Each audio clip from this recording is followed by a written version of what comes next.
Olá, seja bem-vindo a mais um Encontro Coruja.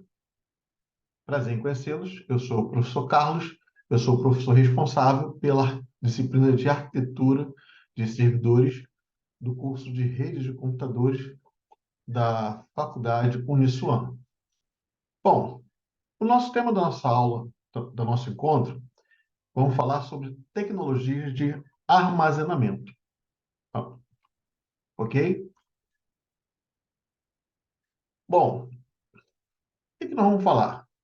Vamos falar sobre dispositivos de armazenamento relacionados às mídias físicas. Vamos falar também sobre os armazenamentos online e vamos falar também sobre tecnologias de armazenamentos. Qual o objetivo? O objetivo é você compreender os tipos de dispositivo físico de armazenamento, compreender os tipos de serviços de armazenamento online e vamos apresentar as tecnologias e soluções de armazenamento. Bom, nesse slide aí, você está vendo, eu coloquei vários dispositivos de armazenamento, né? Nós temos aí, nós temos o disquete, né? O disquete, foi uma mídia de um dispositivo de armazenamento relacionado ao tamanho, né? Então a gente quando comprava o disquete, a gente sempre pedia em relação ao tamanho, né? O disquete de 8 polegadas, eu não cheguei a pegar esse disquete, cheguei a pegar a partir do 5 por 1 quarto.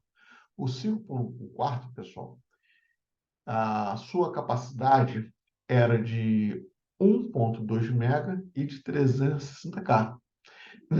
É aquele que você está vendo ali no meio ali, né? Aquele laranja que você está vendo ali. O preto maior é o de 8 polegadas. Esse eu não peguei, né? Nem sei, nunca me interessei em saber a capacidade. Mas esse laranja é o de 5 por 1 quarto. Depois veio o de 3,5 polegada, né? O de 3,5 polegada, ele, ele tinha as capacidades de 720 KB, 1.44 mega. Eu usei bastante esse de 1.44 mega. 720 KB usei muito pouco, né? Cheguei a, o mais vendido foi esse de 1.44 megabytes, né? E aí nós temos aí, como vocês podem ver, as fitas DAT, que são as fitas usadas para backup, né? Nós temos aí as tecnologias DAT, temos tecnologia DLT e temos a LTO, né? Então, são fitas, porque são recomendadas para backup? Porque você não pode ficar sempre gravando e regravando, né? Então, é uma tecnologia barata, né? E aí, os modelos que vocês estão vendo aí, o laranja, acho que, se eu não me engano, são de 30 terabytes, né? E o preto são de 12, 30 terabytes. Depois nós temos aí, né, o preto lá, é, é a DAT, né? Lá em cima. Não estou conseguindo identificar a capacidade, mas então todos os três, né, o LTO, a DAT e a DLT, são tecnologias de armazenamento, né? São fitas, né, usadas para cópia de segurança. Bom, após na época do disquete, pessoal, eu usei muito disquete no início dos anos 90 até final dos 90, né? Então, é, é, é, no meu primeiro emprego como técnico em informática, eu fazia muito backup, né? E na empresa que eu entrei, o backup ele era usado, a cópia de segurança, se fazia uma cópia de segurança em um dos computadores, né? Mas também se faz na rede, né? Fora a base de dados, havia um outro, a gente copiava os dados para um outro HD na própria rede. Fora isso, também tinha-se esse cuidado de jogar para uma mídia física. Então, a mídia usada era o disquete. Então, pessoal, nessa empresa que eu cheguei, se gerava, se eu não me engano, acho que era 16 ou 18 disquetes. Era um processo que demorava assim, quase uma hora, né? Então, o que que eu fiz, né? Eu comprei, né, um gravador, né, de um disquete grande, um zip, zip disk, né? Eu acabei não colocando esse material aí, né? Eram discos, pessoal, que você tinha capacidade de 100 megabytes. Era muito parecido com o zip. Deixa eu ver se eu acho que na internet para mostrar para vocês. Muito parecido com. Deixa eu ver aqui, ó. Deixa eu ver aqui. Zip disk. Então, essa criança que você está vendo aí, né? Então, o zip disk, ele usava. Esse aqui é perfeito, essa imagem aqui é perfeita.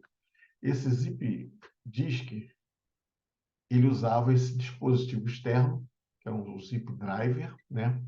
E foi assim, e foi uma coisa fantástica, né? Porque de quase uma hora, ele caiu né? Para você ver como é que ainda é caro, tá vendo?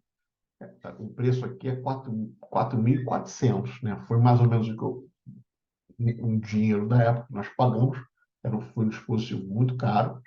Mas o mais importante que eu quero relatar para vocês é que o preço, o tempo de, com, de compreensão e cópia para ir caiu de quase uma hora para 2, 3 minutos, né? Então, assim, foi algo assim, fantástico e na empresa revolucionou, né? Porque a gente disponibilizava um funcionário para poder ficar até depois da hora, né? E se pagava esse funcionário a hora extra, né? Então, isso revolucionou, estou falando assim, isso foi em 97, 98, foi o período que eu trabalhei nessa empresa, né? 1997, 1998. Então, vamos voltar aqui para a nossa apresentação, né? Então, pessoal, depois veio o CD, o HD e o Blu-ray, né? Bom, eu coloquei ali para vocês, né, o PATA e o SATA. Por que PATA? De paralelo ATA. É esse cabinho que você está vendo aqui azul, né, com 40 pinos, né? Então, foi a primeira tecnologia de transferência de dados. Cronologicamente, primeiro veio o PATA, depois veio o SATA, né? Então, o PATA, os bits, eles são enviados em paralelo, 40 por vez, né? Então, a gente faz uma analogia como se fossem 40 pessoas usando um revólver 38, né? Ou uma pistola, né? Enquanto que né? O SATA é como se fosse uma mesma pessoa usando uma metralhadora, né? O bit, o SATA, a sigla SATA quer dizer Serial ATA, ou seja, os bits são transferidos em série, um a um, só com uma velocidade muito rápida. Por isso substituiu a tecnologia paralelo ATA, né? Aí você tem um exemplo de um conector de dados, né? No canto inferior direito da tela, e do conector de energia, né? O de conector de dados é mais fino, o de energia, como você pode ver, né? Então, esse conector de dados ele é ligado ao HD, ao CD, ao DVD ou ao Blu-ray, e uma ponta, e na outra ele é ligado à placa-mãe, né? A mesma coisa o paralelo ATA, né? Então o HD, né? Ele até hoje ele é um dispositivo de armazenamento em que a maioria dos computadores ainda tem, apesar de toda a performance da computação na nuvem, né? O HD ainda é os computadores, desktops e HDs, desculpa, desktops e notebooks, né? E ainda é bastante comum esse tipo de armazenamento interno, né? Então, o HD, deixa eu ver se eu não lembro se eu coloquei uma foto do HD aqui, acabei não colocando. Então, eu vou mostrar para vocês aqui na internet, tá? Então, pessoal, deixa eu botar aqui na internet, tá? Então, vou mostrar para vocês o HD. Vou mostrar para vocês o HD SATA, paralelo ATA, né? Então, aqui você pode ver aqui, ó, tá?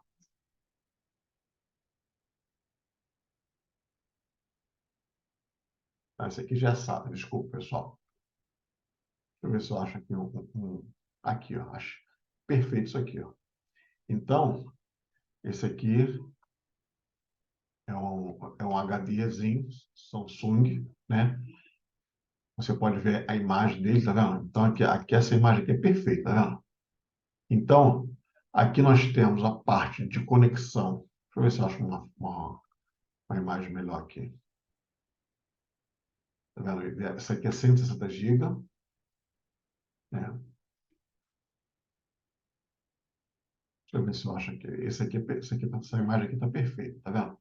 Então, aqui você tem a parte, aqui mais à esquerda aqui, da conexão de dados, o IDE, né? Nessa conexão de dados, é,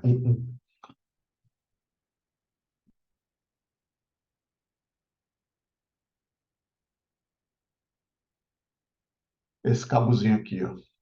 Vou mostrar aqui. O cabo paralelo, esse cabo que nós chamamos de cabo flat, né? Eu me sinto até velho, gente. Eu usei bastante isso. Então você pega esse cabo, né? Conecta uma ponta no computador desculpa, na placa-mãe e a outra ponta no HD, né? Então, é o que você está vendo aqui, ó, cadê? É o que você está vendo aqui, ó, né? Então, você conecta aqui. Lá na outra ponta é a parte de energia, aqueles quatro pinos lá na sua direita, né? No meio, repare que o autor dessa imagem aí colocou um jumper, né? Então, não basta apenas conectar, pessoal. Esse jumper aí é para configurar, dizendo se ele é o principal, master ou secundário, né? Então, isso hoje em dia não se usa mais, mas se você pega um computador antigo, né, que usa HDs paralelo ATA, né, desse formato aí que você está vendo, você tem que ter essa preocupação de configurar o jampeamento de forma correta. Aí aí no, no HD vem informando como é a posição do jumper para master, como é a posição do jumper para slave, ou seja, o secundário, e como é essa posição do jampeamento para o que nós chamamos de cable select. Cable select eu deixo de acordo com o sistema para ele escolher se é master ou se é slave, né? Mas, fora isso, você precisa configurar lá no setup do computador, né? O setup é um programazinho que vem armazenado na ROM, na memória ROM, né? E quando você inicializa, você pode entrar nessa configuração e você precisa informar, né, que tipo de configuração você está usando no seu HD, né? Então, já mostrei para vocês o HD, agora eu vou mostrar para vocês o DVD, o CD, né?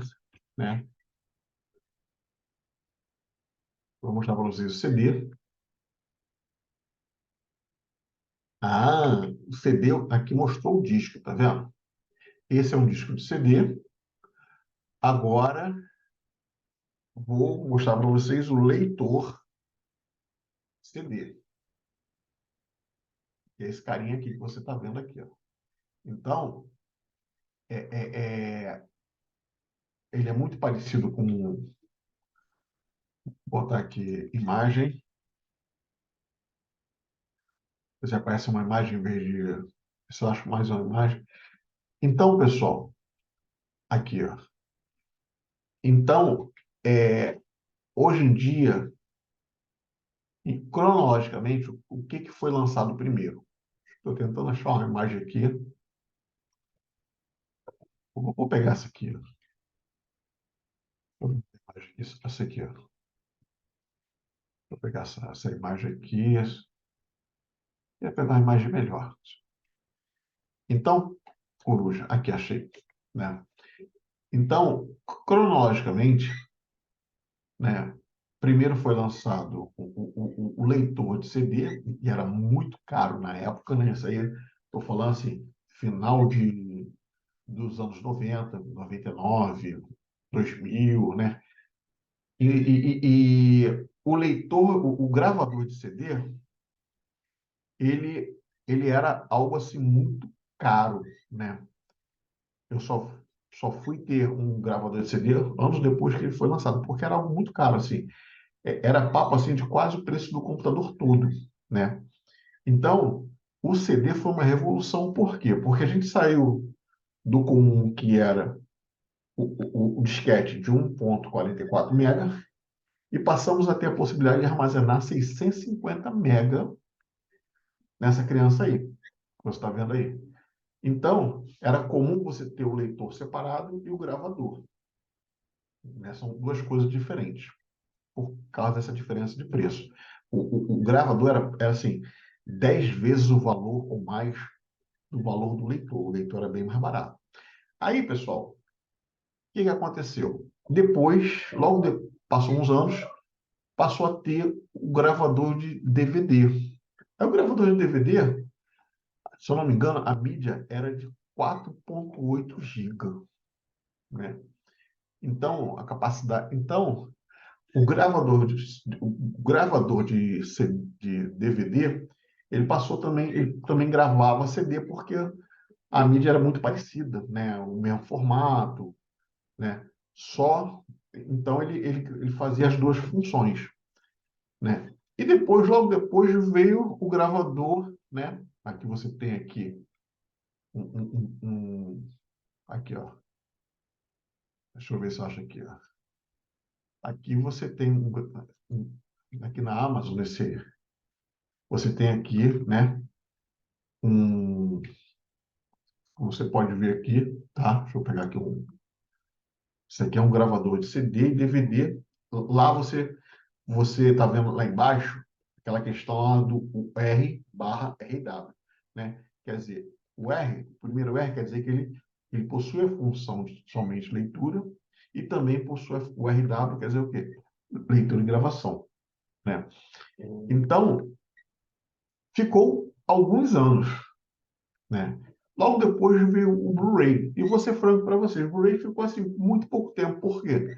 Porque a computação na nuvem ficou algo muito comum, o armazenamento em servidores na nuvem, né? Então, só para vocês terem uma ideia, eu era fanático em alugar filmes, né? Em locadoras que alugavam filmes, né? Foi um comércio muito comum. E eu era fanático, né? Eu comprei o Blu-ray e se eu usei umas duas, três vezes é muito. Eu estou com o equipamento parado até hoje, né? Por quê? Porque passou a ser muito comum esse serviço de streaming que faliu esse tipo de comércio, né? Então, vamos voltar aqui para a nossa apresentação. Ah, sim, quero mostrar para vocês, desculpa, acabei não mostrando, quero mostrar melhor o, o, o HD, né? SATA. Vou mostrar para vocês um HD SATA, só para finalizar essa parte, né? Então, deixa eu botar aqui. Então, aqui você está vendo um cabo SATA. Esse é o cabo. Deixa eu abrir aqui uma guiazinha aqui, tá? Então, aqui você tem o cabo SATA. Esse cabo, ele é o cabo de dados, né?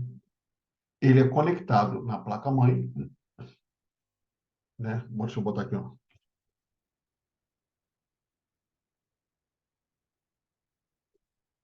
O cabo SATA conectado ao HD e placa-mãe.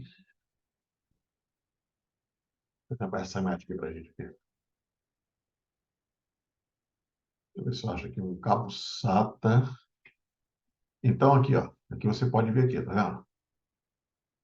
Ele está conectado à placa-mãe, a outra ponta conectado, como você pode ver aqui, ó. Tá vendo? Que é a outra imagem aqui, ó. Ao, ao HD. Tá aqui, ó. Deixa eu ver se eu acho que tá vendo. Isso aqui são imagens do paralelo que eu já falei com vocês. Aqui é a do SATA, tá vendo? A maior é a da energia, a, a menor é a de dados. Então, Coruja, aqui é o cabo, deixa eu ver se tem alguma imagem aqui, cabo de energia. Esse aqui é o cabo esse aqui é o cabo de energia, esse mais fino, é o cabo de energia SATA. E esse aqui é o cabo de energia do paralelo lata, né? São esses quatro pinos que você está vendo aqui, né? Aqui é aquilo que eu falei para vocês do cable da configuração do master, do slave e do cable select, tá vendo aqui, ó? Então, todo HD paralelo lata, ele possui, né, essa essa esse esquemazinho no próprio HD. Mas deixa eu achar que é mais o que eu quero. Então, aí aqui material bacana esse site aqui que eu achei, ó, tá vendo? Então, aqui você configura você configura de acordo com o que está aqui, tá vendo? Né? Então, o jumper do pino, né? No meio é o jampeamento, à esquerda você tem o paralelo ATA, que é o cabeamento responsável por transportar os dados do HD para a placa-mãe, e na direita a alimentação elétrica, né? Aqui é o exemplo de um gabinete, né? Aí aqui, ó, você pode ver. Deixa eu dar um zoom aqui. Deixa eu ver se o zoom fica melhor para a gente poder ver. Acho que agora fica melhor. Então, ó, então como você pode ver, você tem aí a placa-mãe, você tem os cabos paralelo ATA ligando a placa-mãe ao HD, ao CD, DVD, né? Respectivamente, os cabeamentos que você está vendo, laranja, preto, vermelho, são os cabeamentos de energia. Ok, Coruja? Bom, agora deixa eu. Mas ainda não está o que eu queria te mostrar. Cadê? Ah, está aqui, ó. Perfeito. O cabo SATA ligando na placa-mãe, né? Aquele conectando paralelo ATA e o SATA, perfeito. Era isso que eu queria mostrar para vocês. E o SATA, né? Conectando ao HD, né? Uma ponta conecta na placa-mãe, a outra no HD. Aí você tem aí o conector de energia, tá vendo? Sempre com aqueles, né? Apesar de ser mais fino, né? Ele transporta a mesma potência de energia, tá vendo? É aquele fio amarelo, preto, vermelho e a outra cor, eu não lembro, tem muito tempo que eu não faço esse tipo de manutenção. Já fiz muito, né? Ganhei muito dinheiro consertando o computador, mas tem anos que eu não faço isso, tem mais de, bobear, tem uns 15 anos, né? Eu não faço isso. Bom, vamos voltar para a nossa apresentação, tá? Então, pessoal, era, era essa parte que eu queria falar com vocês sobre dispositivos de armazenamento de, de mídia física. Agora, nós vamos passar para os armazenamento online. né? Que é o que está hoje muito popular, né? Então, você tem hoje a nuvem, o serviço de armazenamento online, a nuvem pública, a nuvem privada e a nuvem híbrida, cada um com a sua característica, né, distinta. A nuvem pública, onde você tem um maior risco de a sua privacidade, a nuvem é privada, ela é um alto custo, né? Privada, por quê, pessoal? A nuvem pública é considerada como nuvem pública esses serviços, né, de armazenamento, né, que você acaba locando, né? Ou seja, você tem um alto desempenho, você tem um acesso baixo, você tem é, é, um baixo custo, né? Uma escalabilidade grande, né? Então, a nuvem pública, que pode ser considerada como nuvem pública, né? Esse serviço, né? 0800 que você tem por aí, né? Então, e você tem o privado. O que que é o privado, pessoal? É você montar toda uma infraestrutura, né? De servidores, né? Só para você, ou seja, só para sua empresa. O custo é altíssimo. O comum é o que você está vendo aí, que é o híbrido. O híbrido, ele possui o melhor dos dois mundos, o melhor da pública e o melhor da privada, né?